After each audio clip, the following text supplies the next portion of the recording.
শীতের শুরু থেকেই নাটোরে খেজুর গাছ থেকে রস সংগ্রহ ও গুড় তৈরিতে ব্যস্ত সময় পার করছেন গাছিরা।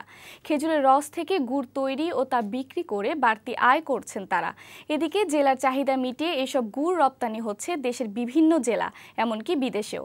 নাটোর প্রতিনিধি ইসাহাক আলী ভিডিও চিত্র ও তথ্যের ভিত্তিতে ডেস্ক রিপোর্ট।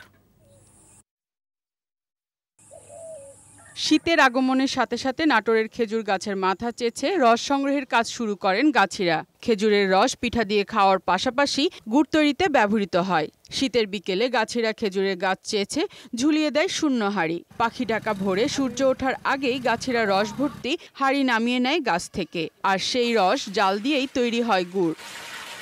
এদিকে চাষিরা বলছেন, পরিচর্যার অভাবসহ নানা কারণে খেজুরের গাছের সংখ্যা কমে যাচ্ছে। বিভিন্ন জিনিসের দাম বেড়ে যাওয়ায় রস ও গুড়ের উৎপাদন খরচও বেড়েছে। গাছ অনেক আগে ছিল, এখন বর্তমানে গাছের পরিমাণ অনেক কম।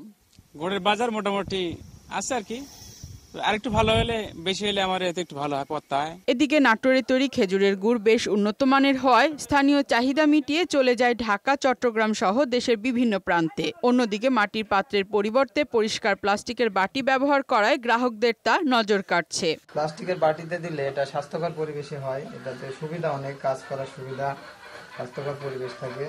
জেলা খামারবাড়ি উপপরিচালক জানান, জেলার প্রায় 5,30,000 খেজুর গাছ রয়েছে, যার মধ্যে রস সংগ্রহ করা হয় প্রায় 4 লাখ গাছ থেকে। রস আহরণ সহ গাছিদের মানসম্মত গুড় তৈরিতে সব রকম পরামর্শ দিচ্ছেন বলেও জানান তিনি। 7টা উপজেলাতে গাছের পরিমাণ 5,30,000টি এবং সর্বমোট আমার গুড় 5,500 মেট্রিক টন আহরণ হয়ে থাকে। শুধু শীতের মৌসুম নয়, সারা বছর রসের সরবরাহ নিশ্চিত করতে সংরক্ষণ ব্যবস্থা চালুর দাবি জানান কৃষকরা। তারা মনে করেন, এর ফলে রসের বাজার আরও সম্প্রসারণ হবে। ডেস্ক রিপোর্ট, বৈশাখী সংবাদ।